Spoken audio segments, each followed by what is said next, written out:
Fala galera, nós somos o Casal com Juros, estamos aqui hoje para fazer a segunda parte do vídeo Investir na 2. E hoje o tema do vídeo é conversas difíceis sobre grana.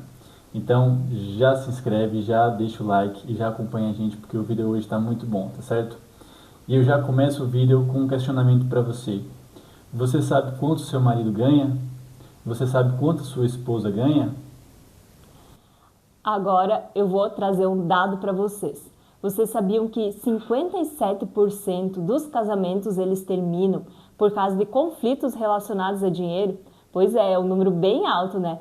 E então a gente achou importante trazer esse tema aqui para vocês, para que a gente possa conversar um pouquinho e trazer algumas experiências nossas em relação a esse tema.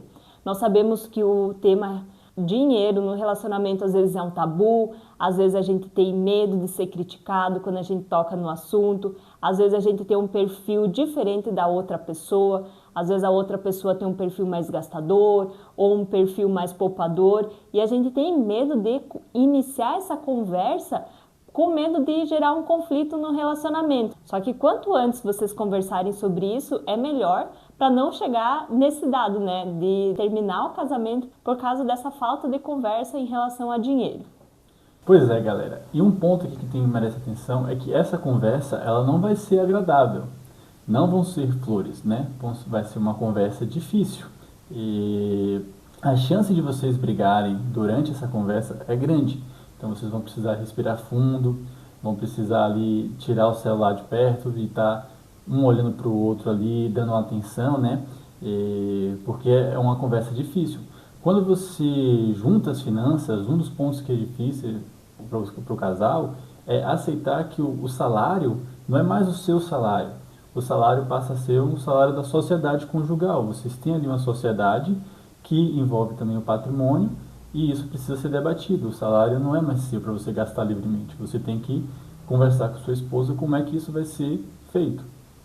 Então, não é só sobre dinheiro, né? É um dos temas, mas no geral é falar sobre sonhos, expectativas, objetivos, porque às vezes a gente tem um sonho de viajar para algum lugar, às vezes a gente quer comprar uma roupa bonita, às vezes a gente quer sair para jantar em um restaurante e a gente precisa comunicar isso para outra pessoa, para que a outra pessoa saiba desses sonhos, dessas metas, para que ela seja mais consciente do que a gente quer e que ela consiga se envolver nisso e vocês consigam planejar isso financeiramente para não ficar muito pesado no bolso de vocês. Então é muito importante ter essa consciência do que a gente quer e conseguir comunicar isso para outra pessoa também. Pois é, galera, eu vou dar exemplos práticos para vocês aqui em casa. Aqui em casa, por exemplo, a Letiane, ela sempre quis arrumar um pouco a casa, mobiliar, comprar quadros, comprar abajur, esse abajur que vocês estão vendo aqui no fundo do nosso cenário, né? E ele foi uma briga, porque eu sempre me opus um pouco a isso, pois a gente mora de aluguel. E eu falava assim, não, vamos esperar um pouco, a gente comprar a nossa casa, e quando a gente tiver a nossa casa, a gente arruma mais um pouco. Só que as decisões em casal são tomadas em conjuntos, então ambas as partes têm que abrir mão. Eu queria também comprar um massageador para os meus pés, e aí ela tinha disse que eu não precisava porque eu já estava muito relaxado. Tinha que trabalhar. E outro tema que foi um desafio para a gente aqui, para a gente conseguir alinhar, foi em relação aos nossos investimentos. Eu tenho um perfil de investidora mais arrojado, já o Caio ele é mais conservador. Então a gente teve que conversar muito sobre como encaixar uma carteira de investimentos nesse perfil, né? Porque o Caio ficou com medo que eu teria uma visão mais arrojada também nos nossos investimentos e talvez isso poderia colocar em risco o nosso futuro.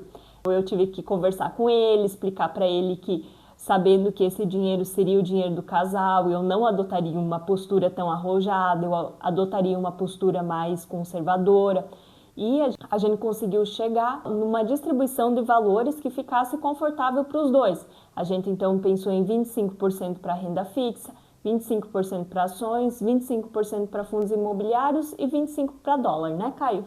Isso. Galera, foi uma conversa muito difícil. Quando eu comecei a investir no meu perfil conservador, eu guardei 6 meses dos meus gastos mensais no Nubank, para depois eu começar a comprar fundos imobiliários lá em 2019 e só comecei a comprar ações em 2022.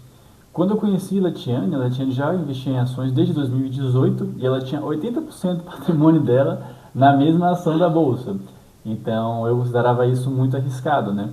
E nós estamos começando essa nova carteira que vocês vão acompanhar aqui no canal, vão ter vídeos dos nossos aportes, vão ter vídeos da gente usando o aplicativo do Investidor 10 para fazer os lançamentos dos investimentos, né?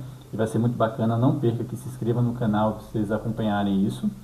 E nosso primeiro passo vai ser juntar 20 mil reais na reserva de emergência dessa carteira e depois nós vamos começar a comprar ações, comprar fundos imobiliários e isso tudo vai ser trazido para vocês aqui no YouTube, tá certo? Então, falando agora sobre algumas coisas que a gente pode fazer para tornar então essas conversas menos tenebrosas, digamos, né? Primeiro é falar sobre as finanças, falar sobre dívidas. Se você tem alguma dívida, converse com seu parceiro, exponha a situação dessa dívida para ele, porque isso ajuda a evitar ressentimentos nas finanças. Também converse com a pessoa sobre os seus objetivos, que nem eu já falei, sobre o que você quer fazer para que a outra pessoa entenda um pouco mais as suas motivações e não considere aquela coisa que você comprou às vezes como um gasto supérfluo. Explique que aquela coisa, que nem no caso para mim, o abajur, era importante aqui para casa, eu gosto de ter a casa bonita, eu gosto de ter a casa arrumada. E assim o Caio, então, ele pôde entender um pouco mais o meu lado e não entender que isso era um mero gasto e que eu estava jogando dinheiro fora. Outra coisa também, geralmente na organização das finanças, uma das pessoas ela fica mais responsável pelas finanças, que nem digamos aqui em casa sou eu que organizo a nossa planilha.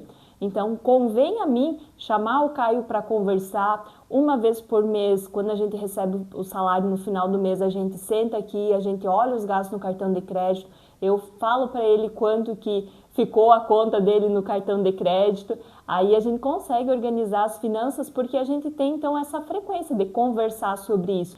E acaba que depois que a gente supera esse passo inicial, acaba se tornando uma coisa mais natural. Vão ter as conversas difíceis, mas elas já não são tão difíceis como elas são lá no início. E também tente se colocar no lugar do seu parceiro.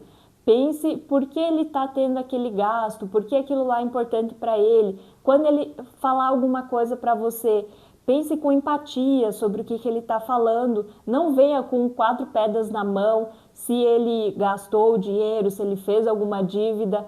Tente entender um pouco o lado dele e não já saia acusando ele. Não parta para essa parte muito agressiva ou logo de acusar a pessoa, porque isso vai fazer com que ela fique na defensiva e isso vai fazer com que vocês não tenham um diálogo tão produtivo. É isso aí, galera. Se você achou que esse conteúdo te ajudou, te agregou valor de alguma forma, curte aqui, comenta, traga seu ponto de vista também, nós respondemos aqui os comentários, tá bom? E já segue aqui a gente e esperamos vocês no próximo vídeo.